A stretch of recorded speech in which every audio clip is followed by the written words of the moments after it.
Assalamualaikum warahmatullahi wabarakatuh. Waalaikumsalam warahmatullahi wabarakatuh.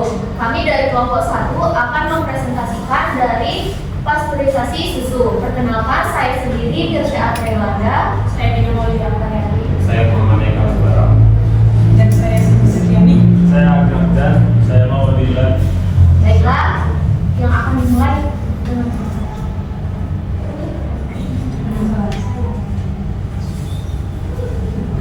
Baik, akan dimulai penjelasan mengenai permasalahan.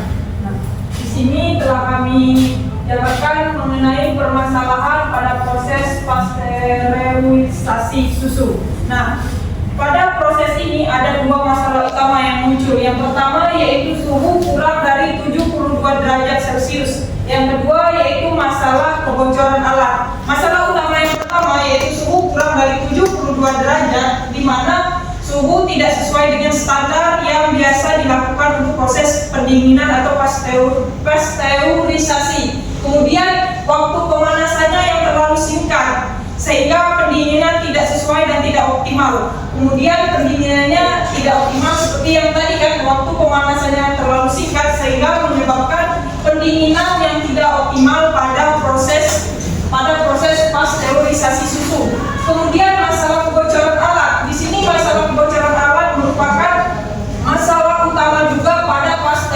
pasteurisasi susu, di mana dapat menyebabkan kontaminasi silang yang menyebabkan sensor suhu yang jarang dikalibrasi atau jarang digunakan. Kemudian kebocoran alat itu penyebabnya yaitu kegiatan SOP yang jarang dilakukan atau tidak sesuai dengan aturan.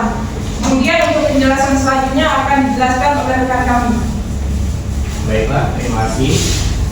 Berikut merupakan teknik pengolahan dari pasteurisasi.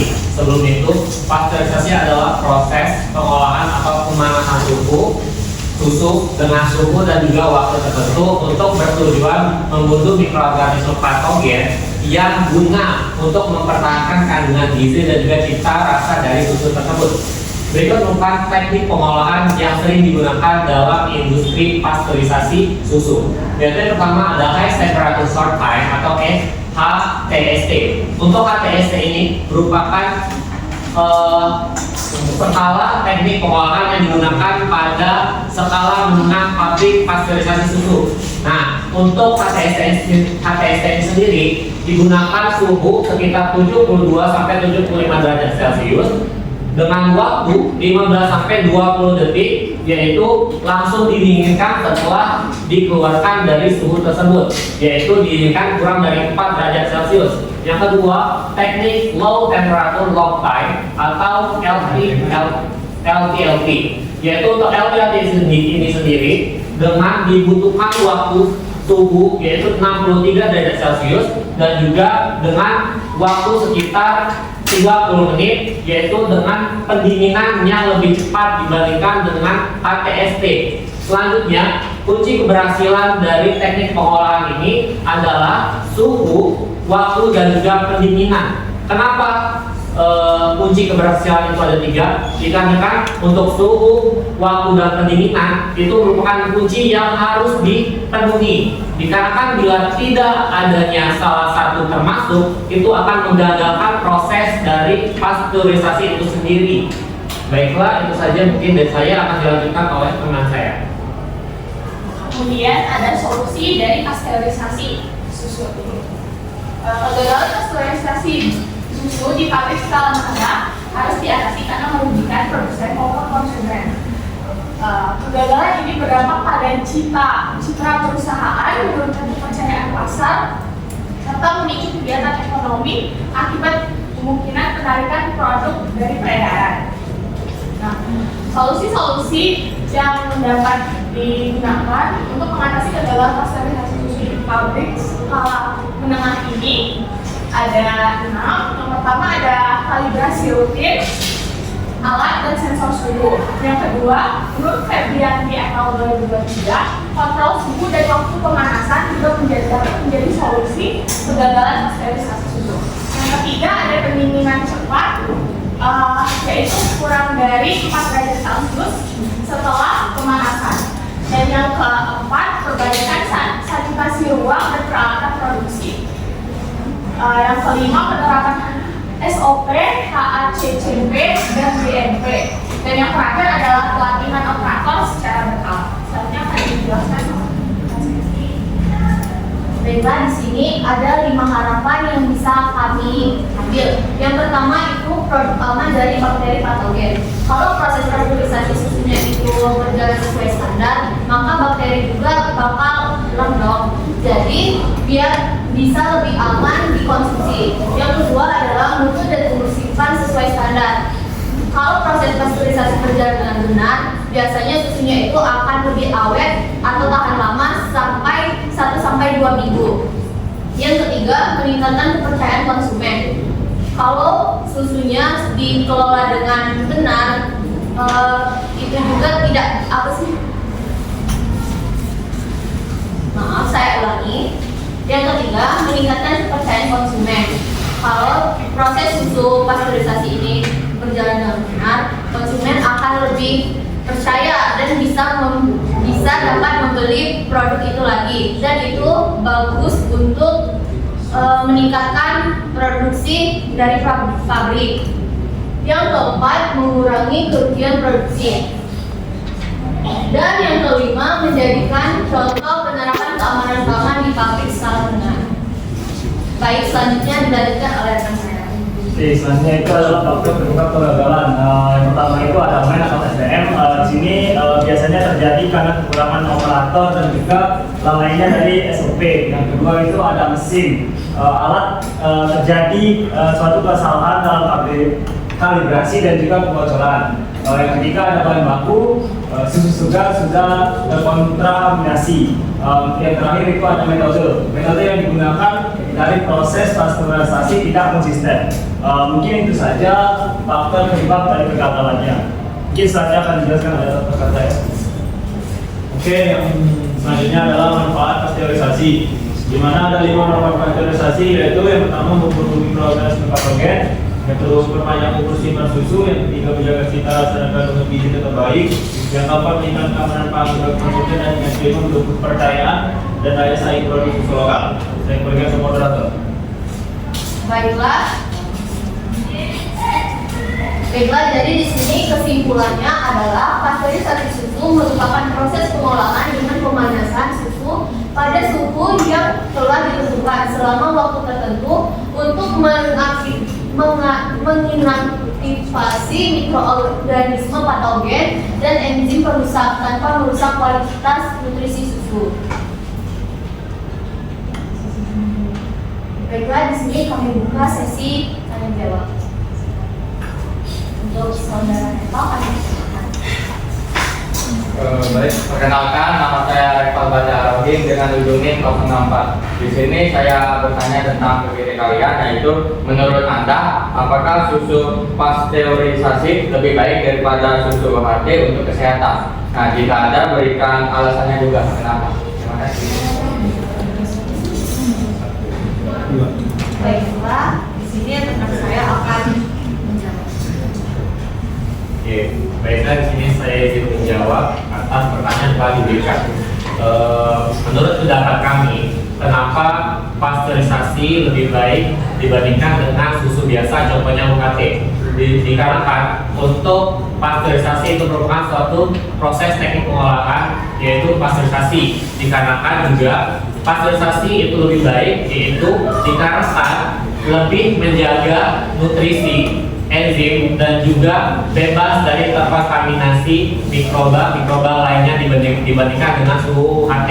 Tapi memang benar, untuk proses dari pasteurisasi ini dia tidak setahan daripada susu-susu lainnya, dikarenakan untuk pendinginannya atau pemanasannya itu dia menggunakan suhu yang lebih rendah. Karena itu untuk jangka waktu simpannya lebih sedikit atau lebih tidak tahan lama dibandingkan suhu UHT. Mungkin itu saja, apakah bisa diterima? Baiklah, mungkin itu saja yang bisa kami sampaikan. Apabila ada kata yang salah, kami minta maaf. Saya akhiri. Assalamualaikum warahmatullahi wabarakatuh.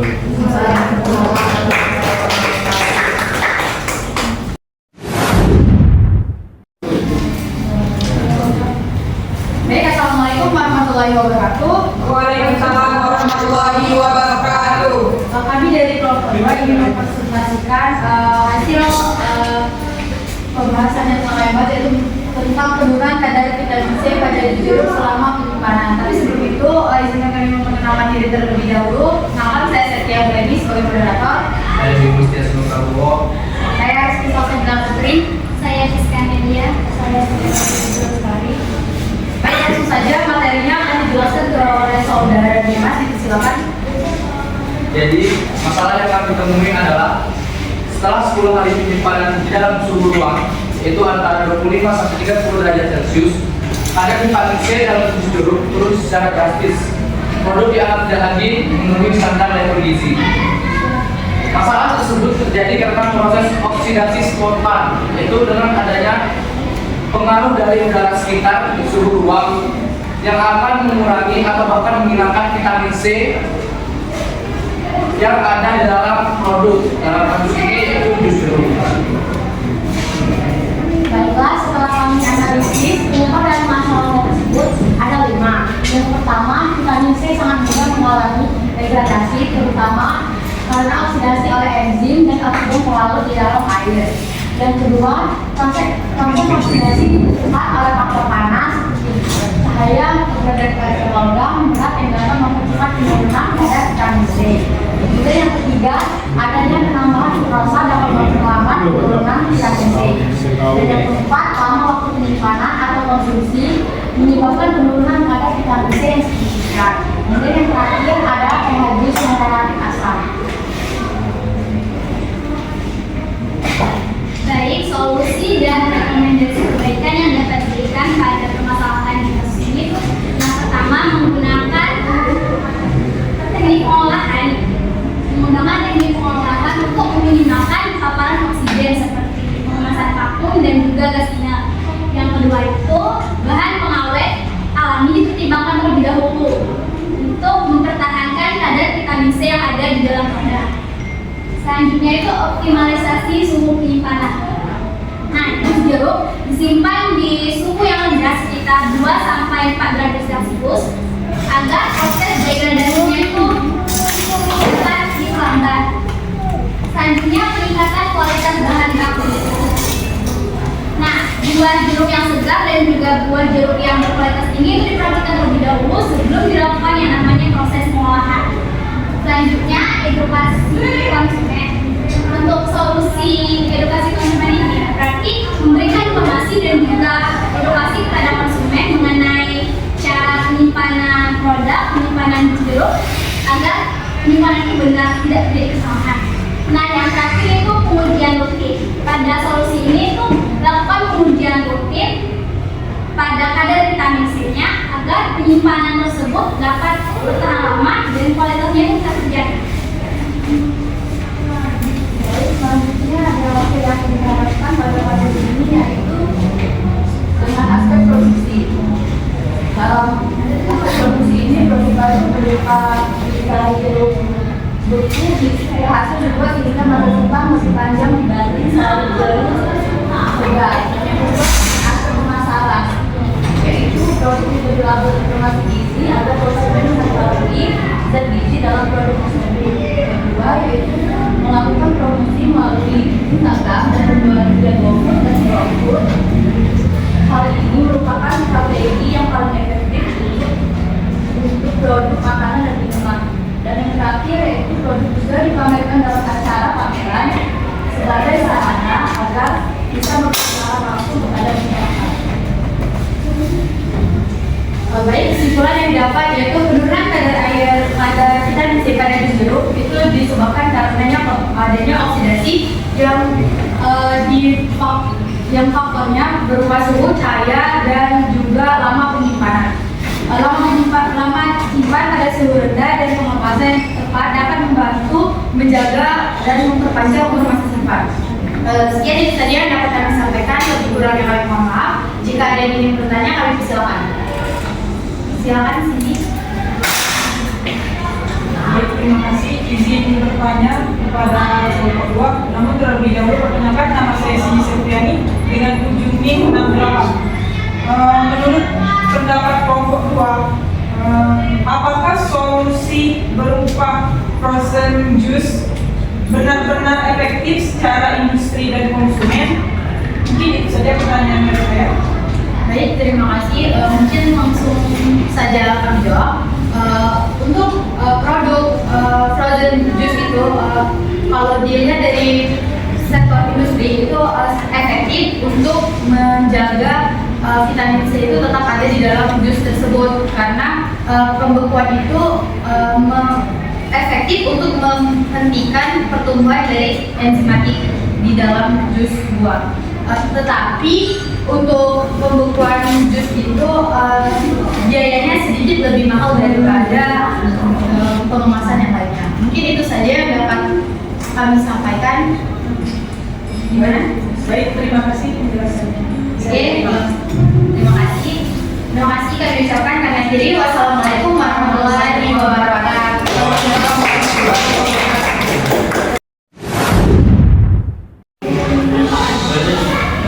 Assalamualaikum warahmatullahi wabarakatuh. Waalaikumsalam warahmatullahi wabarakatuh. Kami dari Bapak akan mempresentasikan hasil dari kami mengenai instalasi berlebih dan proses pembantu. Perkenalkan saya Dewa Fadila. Saya dikenal oleh Mara.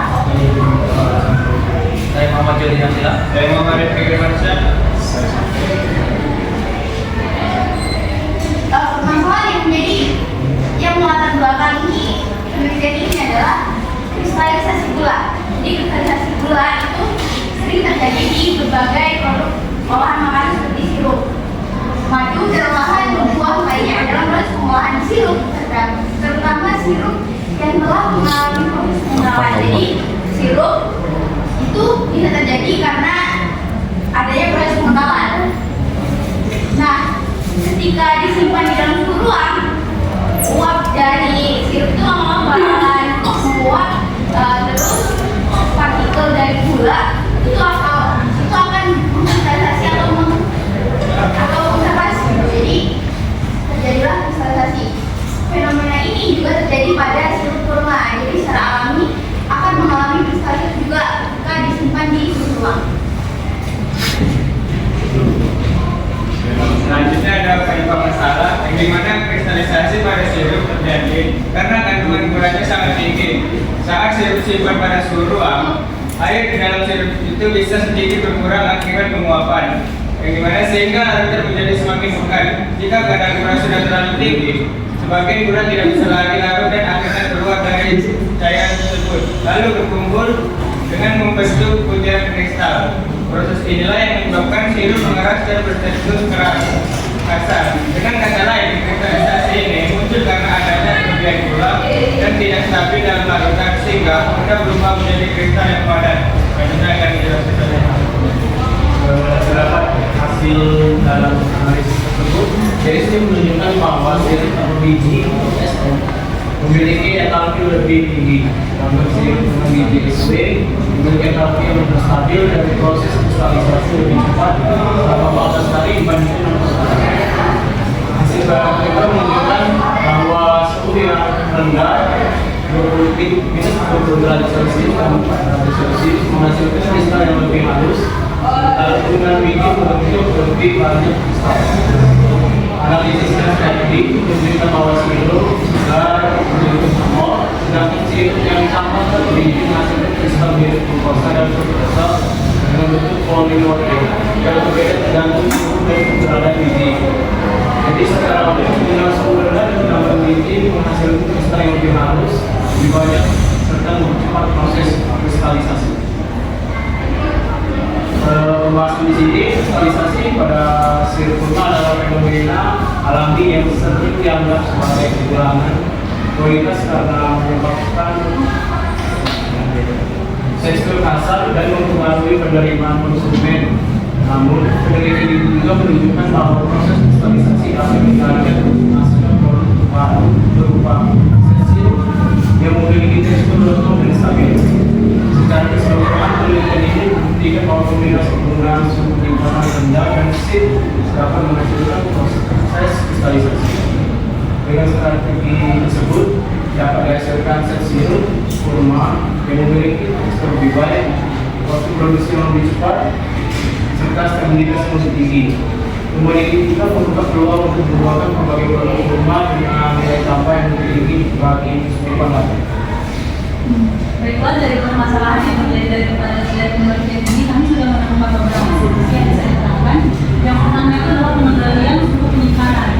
Dari permasalahan yang terjadi, kami memberikan solusi menyimpan sirup pada suhu rendah sekitar minus 20 derajat Celcius dan 4 derajat Celcius, menghasilkan kristal yang lebih halus dan juga seragam. Nah, hal ini dapat mengurangi terbentuknya kristal besar yang dapat merusak tekstur dari sirup itu sendiri. Lalu selanjutnya itu adalah penggunaan seed kristal. Jadi seed kristal itu ditambahkan di awal yang mana mempercepat kristalisasi dari 60 hari menjadi 40 hari dan menjadi hanya 14 hari. Nah, seed juga meningkatkan jumlah kristal sehingga produknya itu menjadi lebih stabil.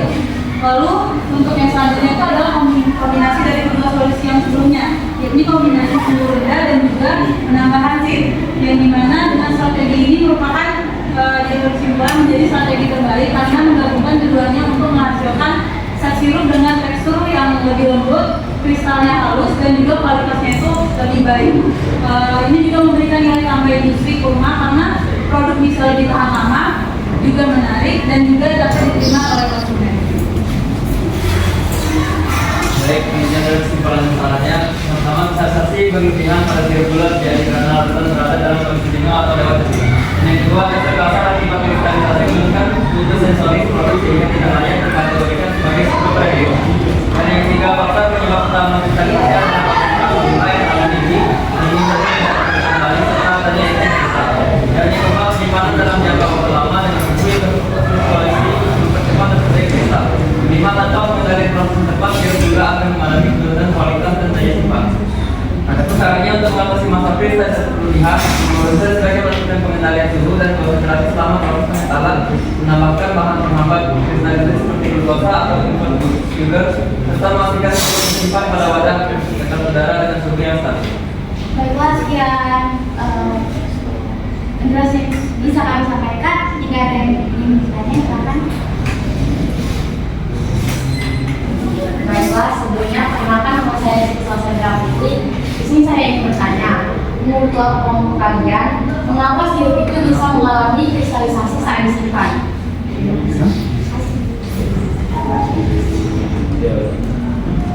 Baik, izin menjawab pertanyaan dari saudara ini. Untuk mengenai hal tersebut, itu karena kandungan gula yang terdapat dalam sirup itu kan sangat tinggi. Nah, saat disimpan di suhu ruang, air yang bisa sedikit itu bisa berkurang sehingga larutannya itu makin pekat, makin lama makin pekat. Nah, jika gula ini sudah terlalu banyak, sebagian tidak bisa larut dan keluar dari cairan itu jadinya membentuk butiran seperti kristal. Sekian sudah dapat kami sampaikan. Sampai sini, wassalamualaikum warahmatullahi wabarakatuh. Waalaikumsalam warahmatullahi wabarakatuh.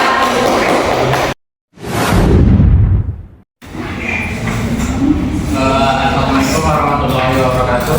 Waalaikumsalam warahmatullahi wabarakatuh. Perkenalkan, nama saya Rekal Batadami. Di sini kami akan mempresentasikan hasil diskusi kami tentang pendinginan lambat makanan sehingga tadi menyebabkan pertumbuhan mikroba.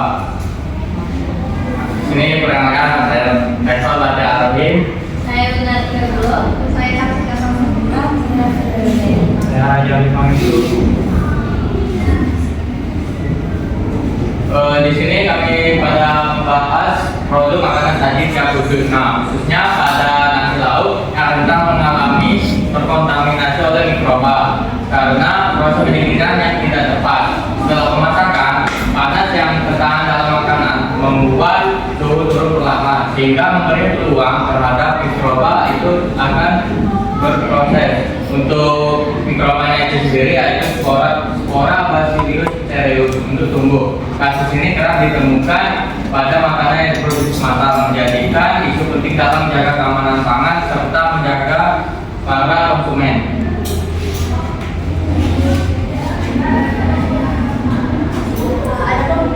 Ada masalahnya, yaitu bagaimana proses pendinginan lambat pada makanan siap saji, khususnya nasi lauk, dapat menjadi faktor utama pertumbuhan mikroba meskipun makanan dalam kata-kata. Yang kedua itu apa penyebab utama terjadinya kontaminasi Bacillus cereus pada makanan siap saji yang mengalami pendinginan tidak optimal. Yang ketiga itu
kerusakan dan penurunan kualitas makanan, meningkatkan resiko keracunan, serta kontaminasi mikroba dapat melebihi ambang batas aman dan tanpa kontrol suhu dan waktu yang tepat.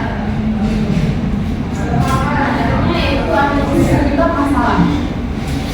Yang pertama intinya prediksi kontaminasi mikroba dari bahan makan, yaitu bahan pangan itu terkontaminasi oleh mikroorganisme, dan mikroba itu sendiri terjadi karena adanya proses dalam pengolahan bahan pangan dan juga cara penyimpanan bahan pangan itu sendiri. Sedangkan untuk risiko foodborne disease akibat konsumsi pangan terkontaminasi yaitu karena pelepasan makanan itu sendiri dan juga karena telah habisnya masa kontaminasinya. Baik, di sini saya akan menjelaskan solusi dan rekomendasi yang kami dapatkan tentang materi ini. Di mana solusi yang kami dapatkan yaitu dengan menggunakan pendinginan cepat atau rapid cooling dengan cara menurunkan suhu dari yang awalnya 57 derajat Celcius ke 21 derajat Celcius dalam kurun waktu kurang lebih dari 2 jam, serta menggunakan wadah dangkal, gas chiller atau ice bag, dan tetap memastikan tempat penyimpanan dingin dengan suhu kurang dari 5 derajat Celcius. Dan kami dapat merekomendasikan perbaikan sistem dengan menerapkan GMP dan HACCP dengan pendinginan cepat sebagai titik kendali kritis, serta wajib melakukan uji mikrobiologi secara rutin dan memperbaiki infrastruktur dan juga sistem monitoring digital agar keamanan pangan lebih terjamin. Selanjutnya yaitu hasil harapan. Hasil harapan adalah kalian membuat hasil pada produk berbasis nasi dengan cara kombinasi lakukan juga seperti higienis peralatan, tentunya sanitasi lingkungan secara rutin, kebersihan kerja.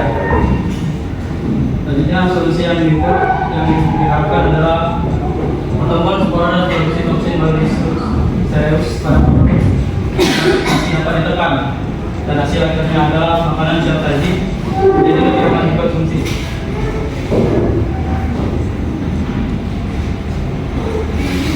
Lanjut untuk kesimpulan, yaitu pendinginan lambat pada makanan siap saji khususnya nasi lauk dapat memicu pertumbuhan mikroba atau Bacillus cereus karena spora bakteri ini mampu bertahan setelah dimasak dan berkembang biak pada suhu 5-60 derajat. Mungkin itu saja presentasi yang kami sampaikan. Di sini kami membuka sesi tanya jawab. Baik, izin bertanya. Perkenalkan, nama saya Muhammad Firmansa dengan ujung 048. Izin bertanya, apa dampak dari pertumbuhan mikroba pada makanan siap saji? Baik, mungkin saya jawab tadi pertanyaan apa dampak pertumbuhan mikroba pada makanan siap saji. Nah, untuk dampak yang dihasilkan pada makanan yang siap saji itu adalah kerusakan pada makanannya serta penurunan kualitas serta dapat menimbulkan resiko keracunan, dan juga apabila mikroba ini terus dibiarkan maka akan resikonya itu jauh lebih besar.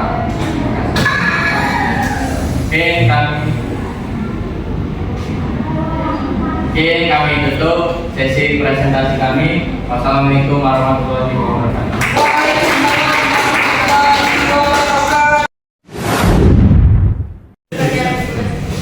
Assalamualaikum warahmatullahi wabarakatuh.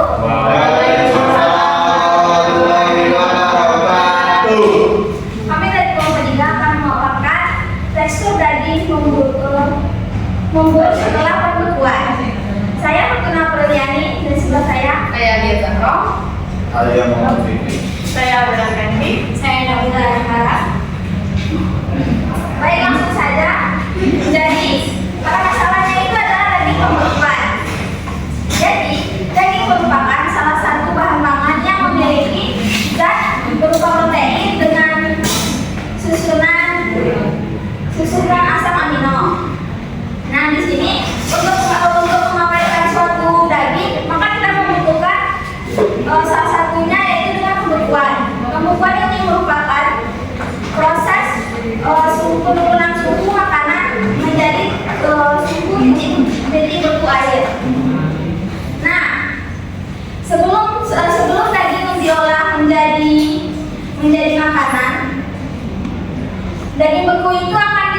dihasilkan terlebih dahulu dengan menggunakan metode tawing.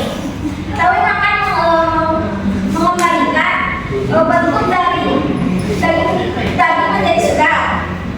Jadi kerusakan yang terdapat pada tawing ini akan menjadi masalah besar bagi daging karena akan membuat tekstur dari daging itu akan menjadi lebih lembek dan juga otot-ototnya itu akan rusak. Selanjutnya akan dijelaskan berikutnya. Adapun dampak yang ditimbulkan dari studi kasus yang kami ambil yaitu kerusakan daging karena pembekuan, setelah pembekuan. Nah, yang pertama penurunan kualitas tekstur sehingga daging jadi lembek atau keras tidak merata. Nah, jadi saat pembekuan terbentuk kristal es dalam jaringan otot. Di mana bila proses pembukaan lambat atau fluktuatif yang disebabkan karena suhu freezer tidak stabil, maka kristal es yang terbentuk berukuran besar dan merusak dinding sel otot. Di mana ketika daging dicairkan, maka struktur saraf otot yang telah rusak tidak mampu lagi untuk menahan air dengan baik sehingga tekstur bisa berubah menjadi lembek. Kemudian yang kedua ada penurunan daya simpan sehingga akan lebih cepat rusak setelah dicairkan. Nah, daging beku sebenarnya dalam kondisi mikroba yang dihentikan sementara, bukan dimatikan. Sehingga suhu rendah hanya memperlambat pertumbuhan bakteri dan aktivitas enzim, bukan menghilangkannya. Dengan begitu, ketika daging dicairkan, kondisi dari permukaan daging jadi lembab dengan aktivitas air, di mana ini sangat ideal untuk pertumbuhan mikroba. Kemudian yang ketiga ada aroma dan rasa berkurang akibat dari oksidasi. Nah, lemak dalam daging khususnya asam lemak tak jenuh ini sangat rentan terhadap oksidasi dari lipid. Selama penyimpanan beku jangka panjang maupun aktivitas enzim menurun, oksigen yang terperangkap di ruang antar tetap bisa memicu oksidasi. Hal ini menyebabkan aroma dan rasa berkurang. Kemudian yang ketiga ada yang keempat ada warna daging berubah menjadi lebih pucat atau terbelah. Ini juga disebabkan oleh oksidasi, yang dimana dipengaruhi oleh warna daging itu dipengaruhi oleh pigmen mioglobin. Kemudian yang kelima ada glukos tinggi yang menyebabkan cairan keluar berlebih, dan yang terakhir ada kepuasan konsumen berkurang karena tidak sesuai ekspektasi rasa dan tampilan. Hal ini disebabkan karena dari kelima dampak yang sudah dijelaskan sebelumnya, sehingga kepuasan konsumen itu dipengaruhi oleh dampak dari penurunan kualitas tekstur, kemudian penurunan daya simpan, kemudian aroma dan rasa berkurang, warna daging dan berglukosa tinggi. Kemudian akan dilanjutkan penelitian saya. Baik, yang selanjutnya yaitu analisis penyebab kerusakan struktur pada daging beku. Itu ada 3, yaitu pembentukan kristal es yang besar, yang dimana pada saat pembekuan daging dia menggunakan suhu yang tidak sesuai atau suhu yang kecil atau suhu yang kecil, sehingga pembekuannya lambat dan merusak struktur dari otot-otot daging tersebut. Yang kedua yaitu pencairan tawing yang tidak tepat, di mana pada sistem pencairan itu menggunakan suhu yang terlalu tinggi sehingga pencairan tidak optimal dan atau menggunakan air panas yang tidak sesuai dengan ketentuan pencairan pada daging. Yang ketiga yaitu denaturasi protein, yang dimana mengurangi kemampuan daging mempertahankan kelembapan. Dan pada proses ini itu bisa mempengaruhi akan kekuatan daging itu untuk mempertahankan kelembapan dari dia, sehingga daging cepat akan membusuk atau tidak sesuai dengan struktur yang ada. Selanjutnya dari penjelasan saya. Selanjutnya ada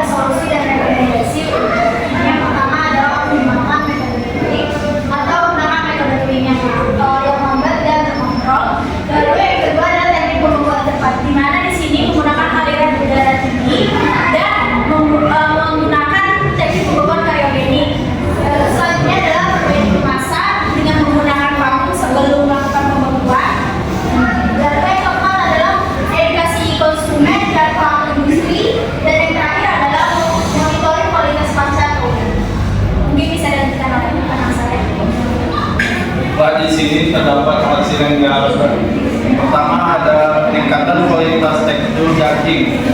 Ini mengacu pada perbaikan karakteristik fisik daging seperti kelembupan, kekenyalan, atau daya renyah yang membuatnya lebih disukai konsumen. Kedua, terdapat penurunan glikose dan susu masak. Glikose adalah cairan yang keluar dari daging saat disimpan atau dicairkan, sedangkan susu masak adalah penurunan berat daging setelah dimasak. Penurunan keduanya menunjukkan efisiensi dalam penanganan dan pengolahan daging serta mempertahankan kualitas produk. Yang ketiga, terdapat stabilitas warna dan penampilan visual. Ini berarti daging akan mempertahankan warna alaminya dan memiliki tampilan yang menarik secara visual, yang penting untuk daya tarik produk di mata konsumen. Yang keempat, terdapat keamanan pangan terjaga. Ini adalah aspek krusial yang memastikan bahwa produk daging aman untuk dikonsumsi, bebas dari kontaminan berbahaya, dan memenuhi standar higienitas. Yang kelima, terdapat kepuasan konsumsi meningkat. Ini adalah tujuan akhir dari semua hasil yang diharapkan, yaitu konsumen merasa puas dengan kualitas, keamanan, dan pengalaman mengonsumsi produk daging tersebut.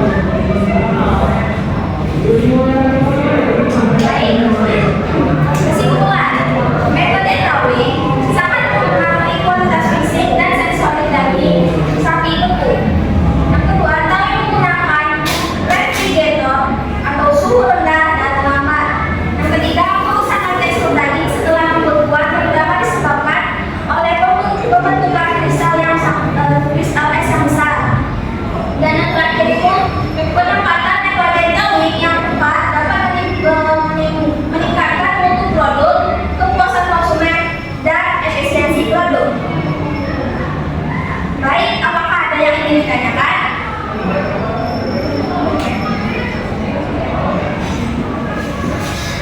Jadi terima kasih sebelumnya. Saya ingin bertanya kepada kalian mengapa metode drawing dengan perendaman air panas menghasilkan nilai yang lebih tinggi dibandingkan dengan metode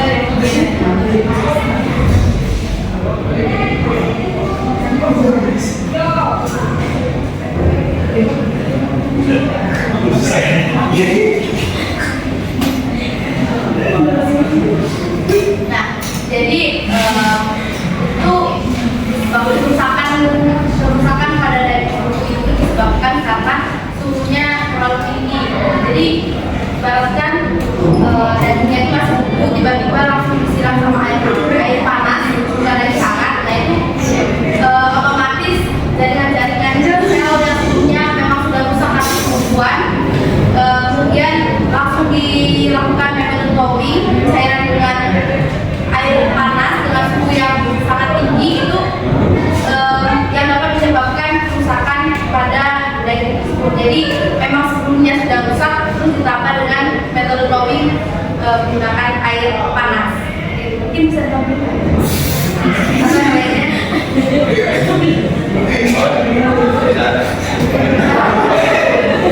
Oke.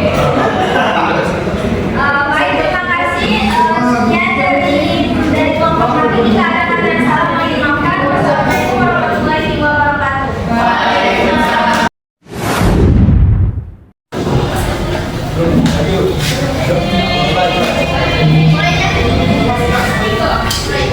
Wassalamualaikum warahmatullahi wabarakatuh. Assalamualaikum warahmatullahi wabarakatuh.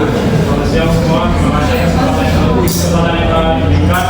Kali ini kami dari Komponas akan mempresentasikan studi kasus yaitu tentang proses pengeringan buah terlalu lama dan tidak merata. Sebelum itu izin kami untuk perkenalan diri. Perkenalkan saya Abdul Ghazali. Saya Nina Zara. Saya Priscilla Siwaria. Saya Rafi. Baik. Yang pertama akan dijelaskan oleh Dr. Oke, latar belakang dari studi kasus ini adalah proses pengeringan buah bertujuan untuk mengurangi kadar air sehingga memperpanjang masa simpan dan menghambat pertumbuhan mikroorganisme. Hal ini diambil kami kutip dari jurnal yang ditulis oleh Sagala.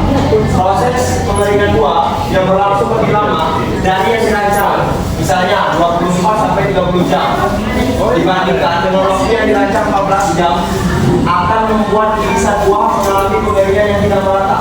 Beberapa bagian irisan menjadi terlalu kering, sementara bagian lain masih memiliki kadar air yang tinggi. Bagian buah dengan kadar air tinggi tetap memungkinkan pertumbuhan jamur dan bakteri, mengakibatkan kerusakan pada produk.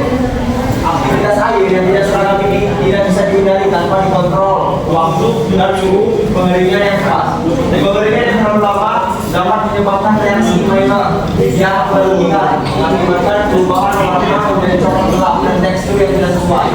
Selain itu, vitamin C dan senyawa nutrisi lain dapat menurun drastis akibat suhu dan waktu pengeringan yang berlebihan. Semakin lama waktu pengeringan, semakin banyak air yang hilang untuk buah menjadi berterus. Hal ini menyebabkan penurunan rendemen dan berat produk akhir. Oke, selanjutnya akan bersama saya.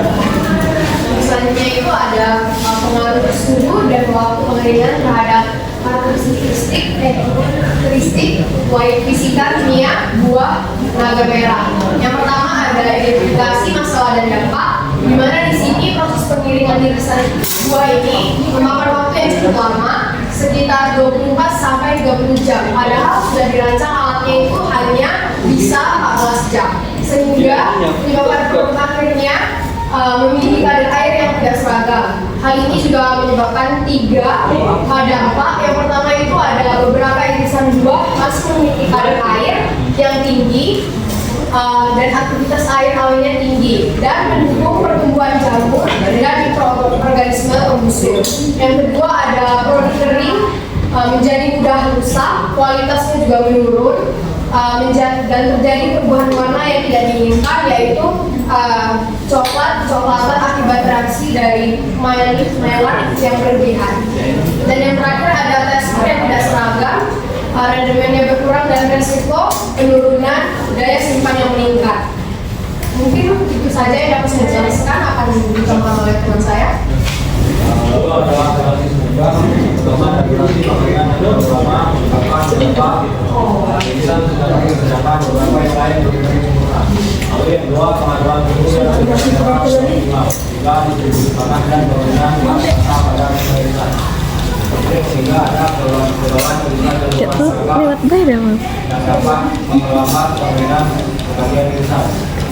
Yang keempat ada proses pengeringan yang dirancang hanya pengirisan maksimal untuk sampai kebutuhan dan juga akibat irisan awalnya mengering jadi terlalu kering dan berubah. Lalu yang terakhir adalah utama pengurangan kadar air dengan penggunaan air berwarna pengeringan yang membuat proses pengeringan diingat.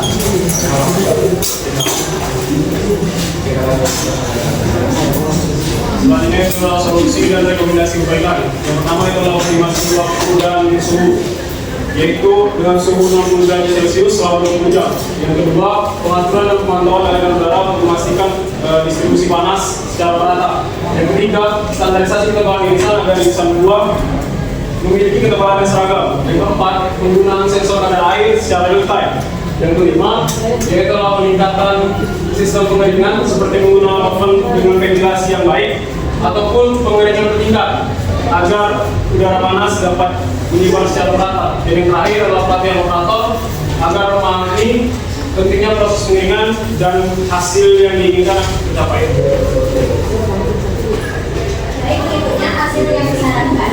Hasil yang diharapkan yaitu produk angin memiliki kadar air dan aktivitas air yang rendah serta seragam, menghambat pertumbuhan jamur dan mikroorganisme. Yang kedua, tekstur produk yang stabil dan seragam dengan nilai tekanan tekstur yang baik akibat pengeringan optimal. Yang ketiga, warna produk yang tetap menarik, tidak terjadi pencolokan yang berlebihan. Rendemen produk yang optimal mengurangi kerugian berat selama pengeringan. Yang kelima, daya simpan produk meningkat dengan risiko kerusakan mikroba dan oksidasi yang rendah. Dan yang terakhir, proses pengeringan lebih efisien dengan waktu yang sesuai rancangan sehingga biaya dan energi dapat ditekan. Oke, terakhir adalah kesimpulan. Di mana pengeringan buah yang terlalu lama dan tidak merata menyebabkan variasi kadar air pada produk akhir yang berdampak negatif terhadap kualitas risiko minyak buah kering. Lamanya waktu pengeringan yang lebih 20 jam, terutama jika tidak didukung distribusi suhu dan aliran udara yang merata. Yang kedua itu kami menarik kesimpulan dapat menyebabkan irisan buah mengalami overdrying atau sebagian tetap lembab, menimbulkan ketidakseragaman kadar air yang memunculkan pertumbuhan jamur di bagian dengan kadar airnya yang tinggi. Oleh karena itu, perlu mengoptimalkan pengaturan suhu, durasi pengeringan, standarisasi ketebalan irisan dan distribusi panas agar pengeringan berlangsung seragam dan efisien. Kalau begini kalau pemaparan dari kelompok kami, selanjutnya kami buka sesi diskusi mengenai Sebelumnya perkenalkan, nama saya Nabila Azhara dengan Unit 02. Di sini saya akan bertanya mengenai berdasarkan studi kasus yang telah kalian jelaskan, apa hasil yang paling diharapkan dari pengalihan buah yang dilakukan dengan kondisi optimal? Sekian, terima kasih. Baik, terima kasih Nabila. Saya sendiri akan menjawabnya.